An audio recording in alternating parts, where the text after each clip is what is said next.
Hello दोस्तों, तो आज हम लीड कोड की count of smaller number after self problem देखने वाले हैं। ये प्रॉब्लम हमें बोलती है कि अगर हमें एक एरे गिवन है तो हमें हर पर्टिकुलर एलिमेंट के राइट में कितने स्मॉलर एलिमेंट है उनका काउंट देना है। ठीक है, तो फॉर एग्जांपल अगर हमारे पास 5 2 6 1 एक एरे गिवन है तो 5 के स्मॉल राइट में कौन कौन से स्मॉल एलिमेंट्स एग्जिस्ट करते हैं, विच इज़ 2 and 1। तो 5 के लिए हमारी क्या आंसर हो जाएगा 2। सिमिलरली 2 के लिए हमारे से 1 एग्जिस्ट करता है तो 1, 6 के लिए 1 एग्जिस्ट करता है तो 1, और 1 के राइट में कोई है ही नहीं तो 0। तो ये हमारा आंसर हो जाएगा। तो अब हमें लॉजिक लिखना है जिसकी मदद से हम ये एरे रिटर्न कर पाएँ। तो पहला हमारा होगा ब्रूट फोर्स सॉल्यूशन। तो अगर हमारे पास 5 2 6 1 है तो ब्रूट फोर्स में हम क्या करेंगे कि हर एलिमेंट को हर एलिमेंट से कंपेयर करेंगे। दैट मीन्स 5 को 2 से कंपेयर करेंगे, 5 को 6 से, 5 को 1 से, फिर सिमिलरली 2 को 6 से, 2 को 1 में। और इस पर्टिकुलर सॉल्यूशन की जो कॉम्प्लेक्सिटी हो जाएगी वो हमारी हो जाएगी एन स्क्वायर कॉम्प्लेक्सिटी।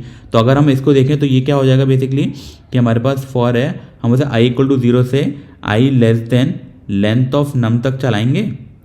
ठीक है, और फिर हम एक और फॉर लूप लेंगे j विच इज i + 1 से चलेगा and j is also less than length of nums.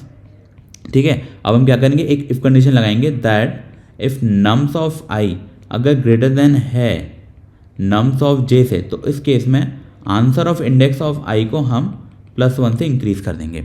Where answer हम क्या करते हैं, कोई भी एक एरे ले लेते हैं तो जिसकी इनिशियलाइजेशन कर देते हैं 0 0 0 से। तो ये हमारा हो जाएगा एन स्क्वायर कॉम्प्लेक्सिटी का सॉल्यूशन। पर ये सॉल्यूशन हमारे लिए अच्छा नहीं है क्योंकि इसकी कॉम्प्लेक्सिटी बहुत ज़्यादा है। तो अब हम देखेंगे कि इससे कोई ऑप्टिमाइज सॉल्यूशन हमारे पास अवेलेबल है कि नहीं। ठीक है, ऑब्वियसली ये हार्ड लेवल की प्रॉब्लम है तो इतना ईजी सॉल्यूशन तो प्रॉब्लम भी अपन से एक्सपेक्ट नहीं कर रही होगी। तो अब अपन देखेंगे इसमें कोई अनदर सॉल्यूशन। अनदर सॉल्यूशन क्या होगा, उसके लिए हम क्या यूज़ करने वाले हैं, उसके लिए हम यूज़ करेंगे मर्ज सॉर्ट। ठीक है, तो उसके लिए हम यूज़ करेंगे मर्ज सॉर्ट। अब क्या होता है, मर्ज सॉर्ट में हम जनरली असेंडिंग ऑर्डर में सॉर्ट करते हैं, बट इस पर्टिकुलर केस में हम मर्ज सॉर्ट को डिसेंडिंग ऑर्डर में सॉर्ट करेंगे। अब व्हाट इज़ द रीज़न कि हम यहाँ पर जो हमारी मर्ज सॉर्ट है उसको डिसेंडिंग ऑर्डर में सॉर्ट कर रहे हैं। ठीक है, तो उसके लिए हम क्या करेंगे, हम जब अपना ड्राई रन करेंगे ना उसके टाइम पे हम समझेंगे कि क्या ऐसी कंडीशन है जिसके लिए हम इसे डिसेंडिंग ऑर्डर में सॉर्ट कर रहे हैं। तो हम क्या करते हैं, हम एक ऐसे एरे लेके चलते हैं जिस केस में हम वो कंडीशन एक्सप्लेन कर पाएँ। तो हमारे पास फॉर एग्जांपल हमने ले लिया अरे 5 8 7 6 1। For example this is the अरे दैट वी हैव। ठीक है, तो ये हमारी इनपुट अरे है। तो अब हम क्या करेंगे, अब हम इसके लिए क्या करेंगे, हमारे मर्ज सॉर्ट का ट्री बनाएंगे। ठीक है, तो मर्ज सॉर्ट का ट्री बनाते हैं हम। तो हम शुरू करते हैं हमारा ट्री विच इज़ 5 8 7 6 1। इसको हमने डिवाइड करा दो में विच इज़ 5 8 7 देन 6 1। देन इसको हमने अगेन डिवाइड करा 5 8 में देन 7 में एंड इसको 5 8। ठीक है, एंड दिस इज 6 1। अब यहाँ पर हमें टोटल 2 कंडीशन चेक करनी है। वो हमारी कंडीशन क्या होंगी, तो हमारी जो कंडीशन 1 है उसमें हमें ये चेक करना है कि हमारा जो नम्स ऑफ i है it should be greater than nums of j। And जो हमारी कंडीशन 2 है वो ये बोलती है i should be less than j। सो ये पहली कंडीशन, ये सेकेंड कंडीशन। अब जो हमारा i है तो i is the index of left sub array and j is the index of right sub array. तो इसको भी मैं लिख देता हूँ that i is index of left sub array and j is index of right sub array. ठीक है, तो ये हमारे हो गए i और j। ठीक है, अब हम क्या करते हैं, अब हम समझते हैं कि हम क्या लॉजिक लगाने वाले हैं जिससे हमें ये मिलने वाला है। तो उसके लिए हम क्या करते हैं, हम सबसे पहले एक आंसर एरे लेके चलते हैं। फॉर एग्जांपल हमने एक आंसर एरे इनिशियलाइज कर दी है। हमने इनिशियलाइज करा है 0 0 0 0 0 से। ठीक है, और इनकी जो वैल्यू थी वो हमारे पास क्या थी, 5 8 7 6 1। ठीक है, तो अब हम समझते हैं आगे। तो और इनके इंडेक्सेस और एक बार लिख लेते हैं which is 0 1 2 3 4। These are the indexes. ठीक है, अब हम क्या करते हैं, तो सबसे पहले हमें कंपेयर करना है 5 और 8 को।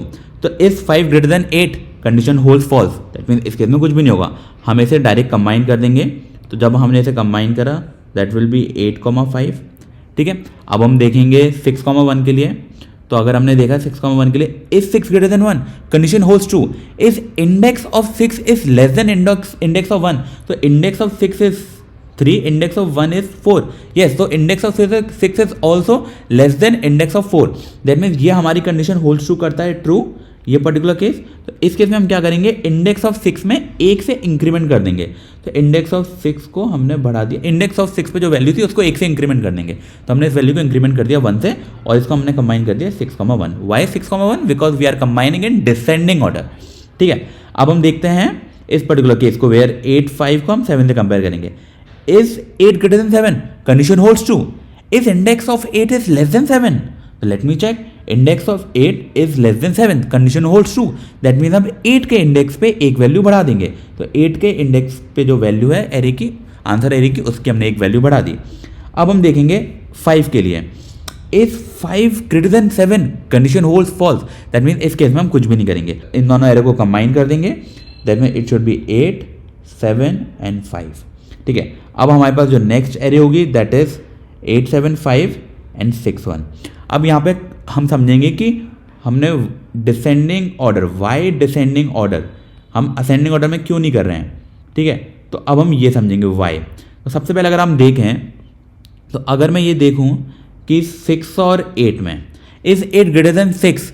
Condition holds true. Is index of 8 is less than index of 6? Let me check, 8 is greater than 6, index of 8 is less than index of 6, condition holds true। that means मैं यहाँ पे 8 पे +1 करके इसको मैं वैल्यू में चेंज कर दूंगा 2। ठीक है, बट वाई ओनली 2? अगर मैं इसे डिसेंडिंग ऑर्डर में सॉर्ट कर रहा हूं, दैट मीन्स जो मेरा स्टार्टिंग पोजीशन है वहां पे मेरा लार्जेस्ट नंबर होगा, और जो एंडिंग पोजीशन है वहां पे मेरा स्मॉलेस्ट नंबर होगा, right. That means if 8 is greater than 6, then all the number after 6 is also less than 8। That's right. ठीक है, तो अब अगर मेरा 8 6 से बड़ा है, दैट मीन्स मेरा ऑब्वियसली 8 1 से भी बड़ा ही होने वाला है। ठीक है, तो इस केस में मैं क्या करूंगा, मैं इसका सम ले लूंगा कि ये मेरा टोटल कितना है, 2 एलिमेंट्स हैं, और माइनस मैं कौन से एलिमेंट के लिए देख रहा हूँ, 0। दैट मीन्स मैं यहाँ पर रिटर्न कर दूंगा 2। फॉर एग्जाम्पल मेरे पास यहाँ पर होता 9 6 1। अब अगर मैं 8 और 9 के लिए देखूँ तो मेरा 8 क्या है, 9 से छोटा है, कंडीशन होल्ड्स फॉल्स। अब अगर मैं यहाँ पे 8 और 6 के लिए देखूँ, condition hold true.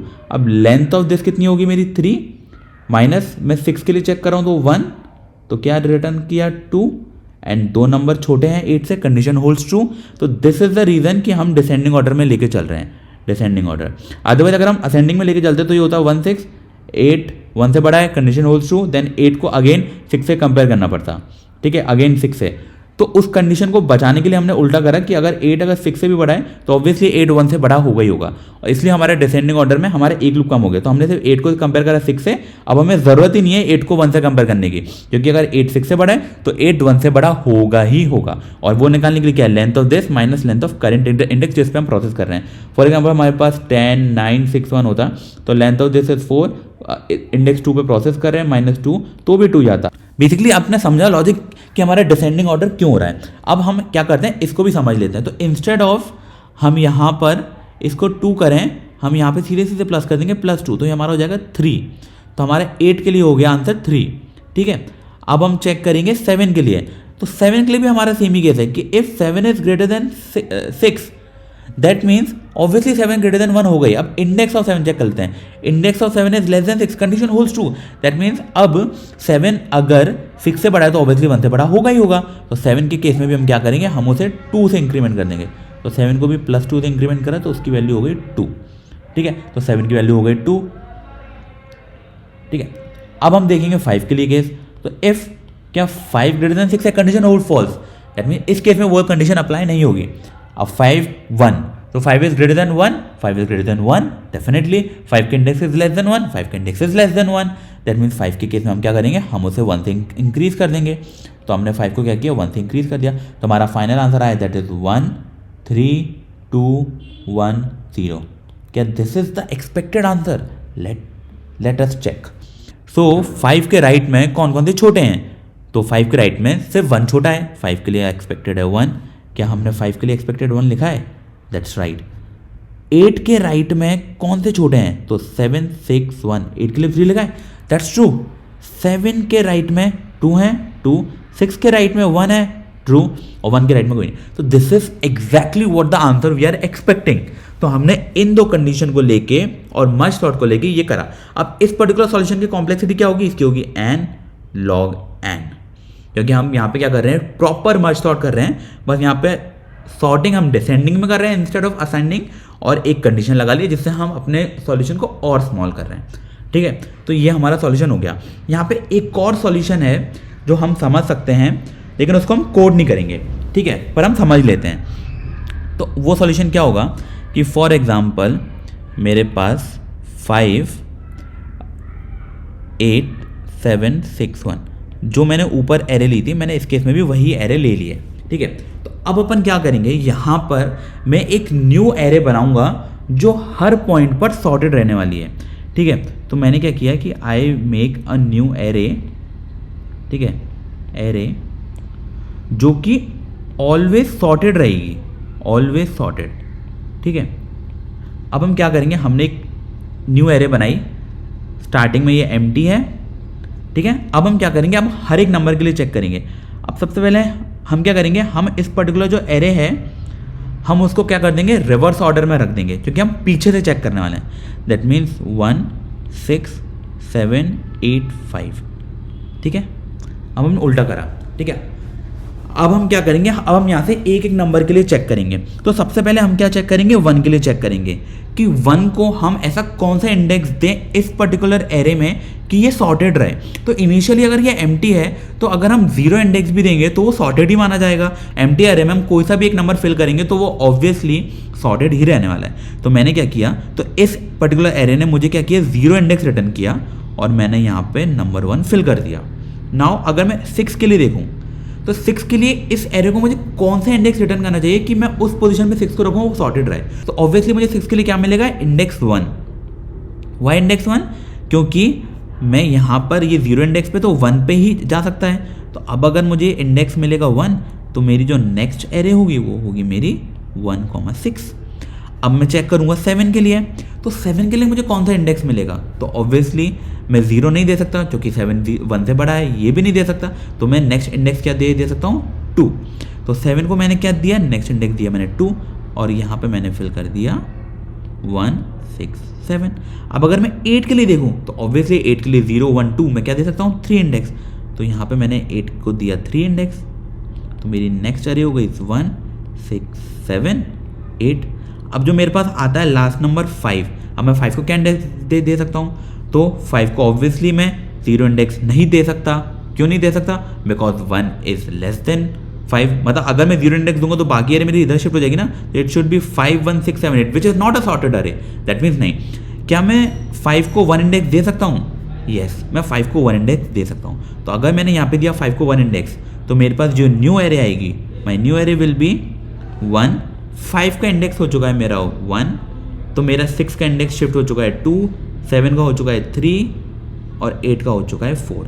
This is my sorted array and this is my array जो निकल कर आया है। अब इस एरे को अगर मैं दोबारा रिवर्स कर दूँ, जो कि मैंने उल्टे नंबर्स के लिए चेक करा है, तो my reverse array is 1 3 2 1 0 and this is my expected array. Why, 5 के लिए सिर्फ 1 था, 8 के लिए 3 नंबर थे, 7 के लिए 2 नंबर थे, 6 के लिए 1 नंबर था, 1 के लिए कोई नहीं था। This is my what exactly expected अरे। तो this is also one solution. ठीक है, हम इसको भी कर सकते हैं। एंड इसकी कॉम्प्लेक्सिटी क्या होगी, इसकी कॉम्प्लेक्सिटी भी हमारी होने वाली है n log n। वाई, क्योंकि इंडेक्स निकालने की जो कॉम्प्लेक्सिटी होगी वो हमारी होगी log n, जो वो इंडेक्स रिटर्न करके दे रहा है, क्योंकि वो under the hood BST use कर रहा है। और BST की कॉम्प्लेक्सिटी क्या होती है, log n। तो BST में हम थोड़ा बहुत लॉजिक चेंज करेंगे एंड उसकी मदद से हम एक्जैक्टली वो इंडेक्स निकाल सकते हैं कि कौन से इंडेक्स में आना चाहिए। फॉर एग्जाम्पल दिस के जब हमें 5 भरना था तो उसने ये इंडेक्स निकाल के दिया।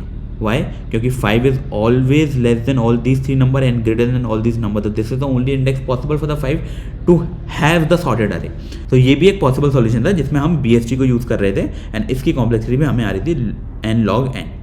ठीक है, तो अब ये तो हमने देख लिया कि हमारे पास 3 पॉसिबल सॉल्यूशन है, 3 पॉसिबल अप्रोचेज हैं जिससे हम सॉल्व कर सकते हैं। एंड हमारी पहली अप्रोच थी n² complexity, second is n log n, third is n log n, और हम देखने वाले हैं यहाँ पे n log n मर्ज थॉट वाला लॉजिक। तो हम कोड करेंगे मर्ज थॉट वाला लॉजिक। ठीक है, ओके दोस्तों, तो ये वीडियो काफ़ी बड़ी हो रही थी, इसलिए मैंने इस वीडियो को 2 पार्ट में डिवाइड कर दिया है, पार्ट 1 एंड पार्ट 2, जिसमें पार्ट 1 में हमारा पूरा एक्सप्लेनेशन है कि हमने कौन कौन सी अप्रोचेज और कैसे समझी है, एंड पार्ट 2 में हम इसको कोड करेंगे। तो thank you for the video guys, मिलते हैं अगली वीडियो में विद द कोड। बाय।